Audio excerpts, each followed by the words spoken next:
कहानी के शुरुआत में कुछ फ्रेंड्स बीच पर पार्टी कर रहे होते हैं। हम देख पाते हैं कि इस टाइम रात का सीन को दिखाया जा रहा था। वो सभी वहाँ पर बहुत ज्यादा एंजॉय करते हैं। सभी लोग एंजॉय करते करते इतना मगन हो जाते हैं कि उन्हें टाइम का पता ही नहीं चल रहा था कि कितनी रात हो गई है कि तभी उन्हें वहाँ पर एक बड़ी सी चीज मिलती है जिसका वो सभी मजाक उड़ाना शुरू कर देते हैं, यह जाने बगैर कि आखिर वो चीज है क्या। मजाक मजाक में वे सभी उस चीज को तोड़ने लग जाते हैं। उन्हें तो यहाँ पर नहीं पता था कि उसके अंदर क्या चीज हो सकती है। उसे इग्नोर करते हैं। सभी दोस्त इतना ज्यादा एंजॉय कर लेने के बाद थक जाते हैं और सभी अपनी अपनी गाड़ियों में ही सो जाते हैं। और जब सुबह होती है तब सभी के आंखें एक एक करके खुलना शुरू होता है। उन्हीं में हम एक लड़की को देख पाते हैं जिसका नाम मार्शा था। मार्शा की आंख खुलते ही उसकी तबीयत खराब होने लग जाती है। उसे वॉमिटिंग होने लगता है। उसे इस तरह से देखकर सभी को लगता है कि यह सब शायद कल रात की वजह से हो रहा है, लेकिन मार्शा को अंदर ही अंदर बहुत ही अजीब फीलिंग आ रही थी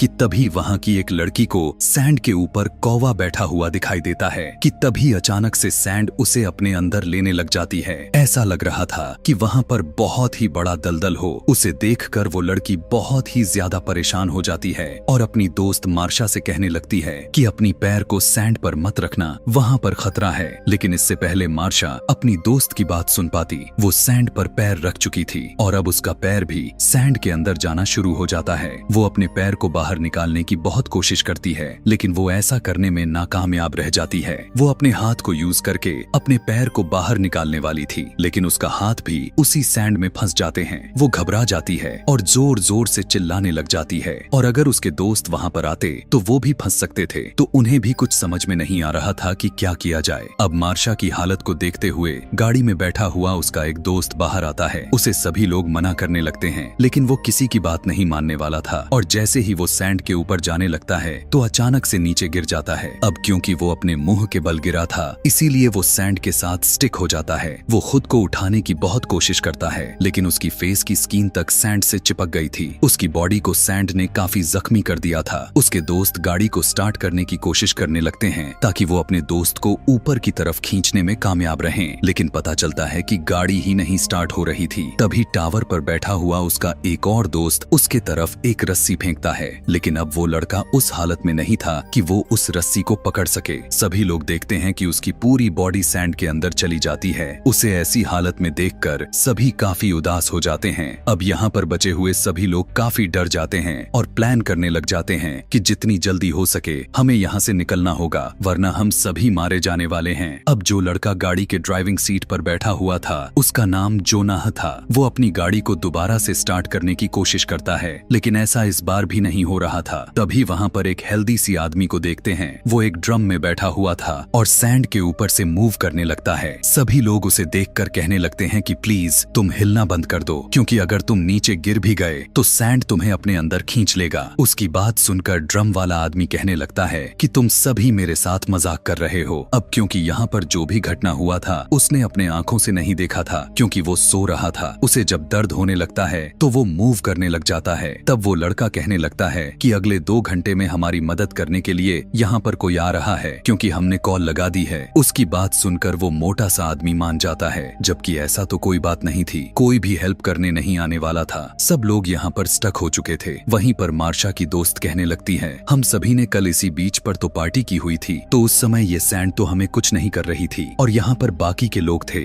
वो सभी कहाँ चले गए। और यहाँ पर सभी लोग गेस कर लेते हैं कि वे सभी लोग उसी रेत के अंदर चले गए हैं, और ये सभी अब तक अंदर नहीं गए क्योंकि ये लोग अपने अपने कार्स में थे या फिर किसी ऊंची जगह पर। इतनी देर में वो हेल्दी आदमी फिर से जोर जोर से चिल्लाने लग जाता है कि मुझे बहुत ज्यादा धूप लग रही है। इसीलिए उसका दोस्त उसके तरफ सनस्क्रीन फेंकता है और कहता है कि तुम इसे लगा लो, तुम्हें थोड़ा रिलैक्स फील होगा। सनस्क्रीन लगाने पर उसे थोड़ा सा सुकून मिलता है। तभी उन सभी की नजर उस चीज पर जाती है जो कल रात को उन्हें मिली हुई थी, जिसे इन्होंने उसे काफी बुरी तरह से डैमेज कर दिया था। अब क्योंकि रात थी इसीलिए पता नहीं चल रहा था कि वो बड़ी सी चीज एक था जिसे इन्होंने तोड़कर डैमेज करके बहुत ही बड़ी गलती कर रखी है। अब क्योंकि वो एक टूट कर 2 टुकड़े हो चुके थे, यानी जो उसमें कोई भी चीज थी यकीनन अब वो बाहर आ चुकी है। और हो सकता है कि जो उस एग से बाहर निकला है शायद वही इस सैंड में रहती हो और वही इन सभी को अंदर लेकर जा रही है। हम देखते हैं कि मार्शा की दोस्त सैंड के ऊपर कोई चीज फेंकती है तो सैंड उसे भी अपने अंदर ले लेती है और यहाँ पर इन्हें पता चल जाता है कि वो जो कोई भी क्रिएचर है वो सैंड के अंदर मौजूद है। अब यहाँ पर यह सब ऐसे देखते हुए जोनाह कहता है कि हम इस तरह से कुछ भी नहीं कर सकते,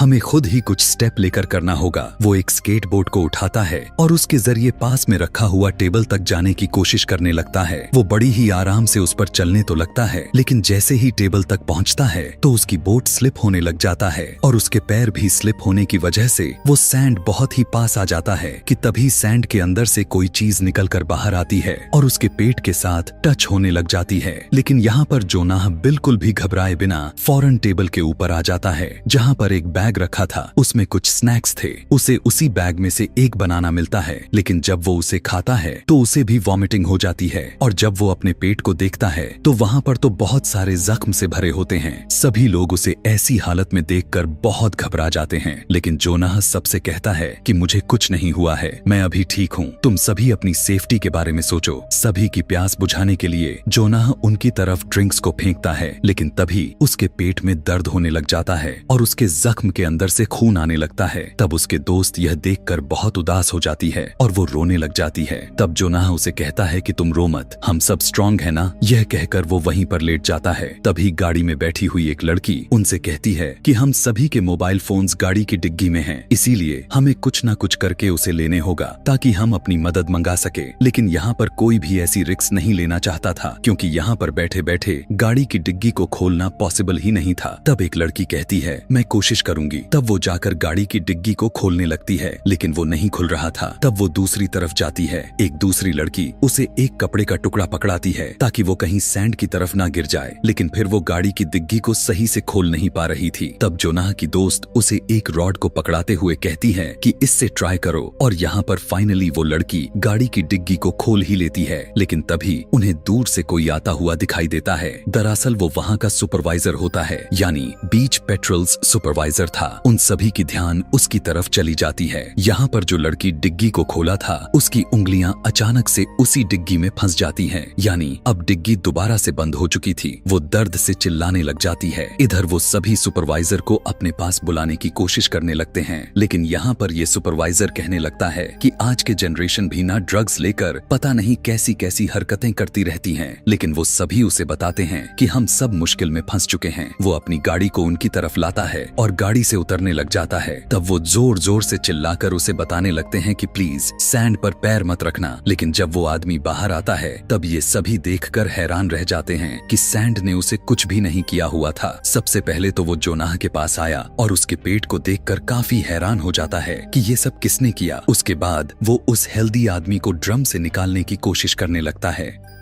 लेकिन उसका वेट काफी ज्यादा था, इसीलिए वो अकेला ऐसा नहीं कर पाता और उनसे कहता है कि मैं कुछ देर में अपनी टीम को बुला लेता हूँ जो तुम लोगों को रेस्क्यू कर लेगी, लेकिन मुझे अभी तक कुछ भी समझ में नहीं आ रहा कि तुम लोग यहाँ पर कर क्या रहे हो। तब यहाँ पर जोनाह की दोस्त बताने की कोशिश करती है कि हमारी दोस्त की उंगलियां गाड़ी की डिग्गी में फंसी हुई हैं। सुपरवाइजर उसके पास तो जाता है, लेकिन उसकी कोई हेल्प नहीं करता। यह देखकर जोनाह की दोस्त चिल्लाने लगती है। तब सुपरवाइजर उसके पास जाकर कहता है कि तुम मुझसे इतनी गर्म आवाज में क्यों बात कर रही हो, आखिर दिक्कत क्या है। तब वो उसे बताती है कि क्या आपको नहीं दिख रहा कि हम सभी कितना मुश्किल में हैं और हम सैंड पर नहीं आ सकते। पहले ही उसने हमारे 2 दोस्तों को अपने अंदर निगल लिया है। उसकी बात सुनकर कहता है कि बेवकूफ बनाने के लिए मैं ही मिला था और ऐसी बात है तो मैं कौन सी सैंड पर खड़ा हूँ, तुम सभी फौरन से नीचे आओ। लेकिन जोनाह के दोस्त नीचे नहीं आ रहे थे क्योंकि वो काफी अच्छे से जानते थे कि उनकी जान जा सकती है। अब जब वे दोनों उसकी बात नहीं मानते तो सुपरवाइजर अपनी गन को निकाल लेता है और साथ ही साथ उसकी चाबियां भी गिर जाती हैं। यह देखकर सभी उससे कहते हैं कि नहीं, सैंड पर अपना हाथ मत रखिएगा, लेकिन वो उसकी बात कहां सुनने वाला था। और जैसे ही वो अपनी चाबी को उठाने के लिए सैंड को छूता है तो सैंड उसके हाथ को भी स्टक कर लेती है। सुपरवाइजर के पास पेपर स्प्रे होता है जिससे वो सैंड पर स्प्रे करने लगता है, लेकिन इसका कोई फायदा नहीं हो रहा था। वो क्रिएचर उसका आधा हाथ अपने साथ लेकर जा चुकी थी और सुपरवाइजर का हाथ कटकर अलग हो जाता है। उसके हाथ से खून ही खून निकलने लगा और वो चीखने चिल्लाने लगता लगता है। यहाँ पर जोनाह की दोस्त दूर से ही उस पेपर स्प्रे को उठा लेती है ताकि शायद उसे कभी हराने में उसकी मदद आ सके। और बात थी सुपरवाइजर की, तो बेचारा उसी रेत में गिरकर उसके अंदर चला जाता है और देखते ही देखते वो बेवजह मारा जाता है। अब ऊपर कैबिन में जोनाह की दोस्त अपने साथी से बात करने लगती है तो उन्हें समझ में आ जाता है कि सुपरवाइजर को इसलिए कुछ नहीं हो रहा था क्योंकि उसके जूते मजबूत थे और उसके नीचे से टॉवेल्स के जैसे लग रहे थे, यानी फाइबर्स वाले। तब वो अपने साथियों से कहने लगते हैं कि इधर मेरे पास टॉवेल्स को फेंको, उसे हम अपने पैर पर बांधेंगे और यहाँ से निकल पाएंगे। जब उसके साथी उसकी तरफ टॉवेल्स को फेंकते हैं तो उस कैच करने के चक्कर में वो कैबिन से सीधा नीचे गिर जाता है। नीचे गिरने के बाद रेत के अंदर से रूज जैसे चीजें बाहर निकल कर आते हैं। शायद ये सब उस क्रिएचर के टेंटिकल्स हो सकते हैं। वो अब उसके पूरी बॉडी के साथ चिपक जाते हैं और उसका खून को पीने लग जाते हैं और देखते ही देखते उसके साथ भी उसी तरह से होता है जो कि उसके बाकी के साथियों के साथ हुआ था, यानी वो भी अपने जान से हाथ धो बैठता है। और ये वाली इंसिडेंट उसके दोस्तों के लिए बहुत ही बुरा नजारा था। ब्लैक हेयर वाली लड़की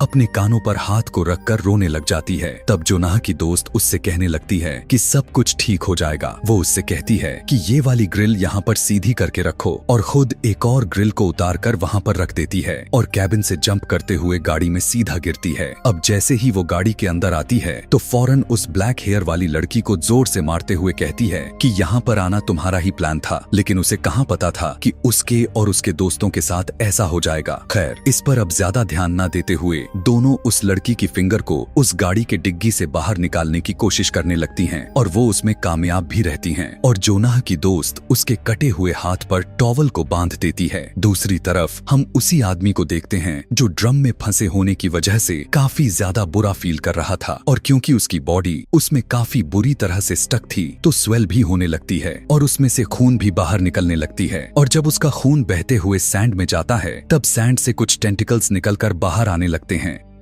और उसे पता चल गया था कि यहाँ पर कोई इंसान है, तो यह भी हो सकता है कि वो उस हेल्दी आदमी पर अटैक भी कर दे। अब दूसरी तरफ वो तीनों लड़कियां ग्रिल को जोड़ते हुए कार से टेबल तक एक रास्ता बना देती हैं और ब्लैक हेयर वाली लड़की जोनाह तक जाने लगती है। अब वो लड़की जिसकी फिंगर डिग्गी में आ चुकी थी वो जोनाह के दोस्त से कहती है कि अब तुम्हारी बारी है आगे बढ़ने की, क्योंकि मेरे हाथ से खून निकल रहा है और अगर ये सैंड पर गिर गया तो वो क्रिएचर हम पर अटैक कर सकता है। इसीलिए उसकी बात मानकर जोनाह की दोस्त भी उस तक पहुंच जाती है। इसके बाद कटी हुई फिंगर वाले लड़की उस ग्रिल पर चलने लगती है, लेकिन आखिरी में पहुंचकर उसके कटे हुए हाथ से ब्लीडिंग हो जाती है और ब्लड ड्रॉप नीचे सैंड पर ही जाता है। तब वो क्रिएचर थोड़ा सा बाहर आता है जिसे देखकर ये लड़की डर जाती है और उसका बैलेंस बिगड़ जाता है और वो भी सैंड में गिर जाती है और सैंड पूरी तरह से रेत के अंदर खींच लेती है। दूसरी तरफ हम उस हेल्दी आदमी को देखते हैं जिसके ड्रम से काफी खून बह रहा होता है। तब वो सारे के सारे टेंटिकल्स उसी की तरफ अट्रैक्ट हो जाती हैं और ड्रम पर चढ़ने लग जाती है। तभी हम ब्लैक हेयर वाली लड़की को देखते हैं जो अपने पैरों में कपड़े को बांधकर सैंड पर चलने लगती है, तो उसे कुछ भी नहीं हो रहा था, इसीलिए वो काफी खुश होती है। अब वो सुपरवाइजर के गाड़ी के ऊपर आ जाती है। यह देखकर वो हेल्दी आदमी भी काफी खुश होता है, लेकिन उसे कहाँ पता था कि वे सारे के सारे टेंटिकल्स उसके ड्रम को नीचे से खाली कर चुके थे और अब वो टेंटिकल्स बड़े होकर उसके पूरे बॉडी को दबोच लेते हैं और उसे सैंड के अंदर लेकर जाते हैं, जिससे वो भी अपने जान से हाथ धो बैठता है। अब यहाँ पर इतने लोगों को खा खा कर काफी बड़ी हो चुकी थी और वो सीधा सुपरवाइजर के गाड़ी के पास आ जाती है और उस गाड़ी को हिलाने लगती है। लड़की के गिरने से उसके सर में चोट आने की वजह से वो वहीं पर बेहोश हो जाती है। अब यहाँ पर जोनाह की दोस्त अकेली बच गई थी क्योंकि बाकी सबकी हालत तो खराब हो चुकी थी, क्योंकि जोनाह का पेट खराब था और ये लड़की भी अब बेहोश हो चुकी है। इसीलिए वो यह सब देखकर वो घबरा जाती है। कुछ समय गुजरने के बाद रात हो जाती है। आधी रात होने पर ब्लैक हेयर वाली लड़की को होश आता है। अब वो जोनाह को और उसके दोस्त दोनों को लेते हुए किसी तरह से यहाँ से निकलने की कोशिश करती है और जब उनके पीछे पीछे जोनाह की दोस्त भी गाड़ी तक पहुँचती है कि तभी अचानक से वो बड़ा हुआ टेंटिकल्स आकर गाड़ी का दरवाजा बंद कर देता है। आश्चर्यजनक वाली बात तो यह था कि उस क्रिएचर के टेंटिकल्स ग्लो कर रहे थे, उनमें से ब्लू कलर की लाइट निकल रही थी, लेकिन जोनाह की दोस्त हार नहीं मानती और फौरन गाड़ी के ऊपर आ आ जाती है कि तभी वो देखती है उसी गाड़ी पर गैस कैन रखा हुआ है। तब वो क्रिएचर कैन को भी पकड़ लेता है और उसे छोड़ ही नहीं रहा था। यहाँ अब टाइम को ना गवाते हुए जोनाह की दोस्त दूसरी गैस कैन को उठाती है और उसमें से गैसोलीन को गाड़ी के चारों तरफ फैलाने लग जाती है, जिससे कुछ गैसोलीन क्रिएचर के ऊपर भी गिर जाती है और उसके बाद वो उसमें आग लगा डालती है, जिससे क्रिएचर के टेंटिकल्स में भी आग लग जाती है और वो दर्द से तड़पने लगता है। जोनाह के दोस्त मौका देखकर गाड़ी के अंदर चली जाती है और दरवाजा बंद कर लेती है, लेकिन अब वो क्रिएचर दरवाजा भी खोलने की कोशिश करने लगता है, लेकिन जल्द ही आग से जलने की वजह से उसकी ताकत कम होने लग जाती है और जल्द ही रेत के अंदर खुद ही समा जाता है। अब यहाँ पर ऐसी घटना को देखकर ये तीनों एकदम से डर गए हुए थे। काफी ज्यादा थक जाने की वजह से वे तीनों इसी गाड़ी में सो जाते हैं। सुबह होने पर उनके गाड़ी के शीशे पर कोई अनजान शख्स नॉक करता है। देखने में वो पुलिस ऑफिसर लग रहा था और जब जोनाह की दोस्त गाड़ी से निकलकर जमीन के ऊपर पैर रखती है तो उसका पैर सैंड में स्टक नहीं होते और साथ ही साथ ब्लैक हेयर वाली लड़की भी गाड़ी से बाहर आ जाती है और दोनों खुशी से जाने लगती हैं। पता चलता है कि कल रात जलने की वजह से वो क्रिएचर मर गया था। वहीं पर हम देखते हैं कि जख्मों की वजह से जोनाह की मौत हो चुकी है, जो बहुत उदास कर देने वाली मूवमेंट था। लेकिन इस मूवी के लास्ट सीन में हमें बहुत शॉकिंग कर देने वाली बात पता चलती है कि वो क्रिएचर मरा नहीं बल्कि समुंदर में कहीं आजाद घूम रहा है और अब वो सीधा मेन सिटी की तरफ बढ़ रहा है। और इसी के साथ ये कहानी भी यहीं पर खत्म हो जाती है। Thanks for watching.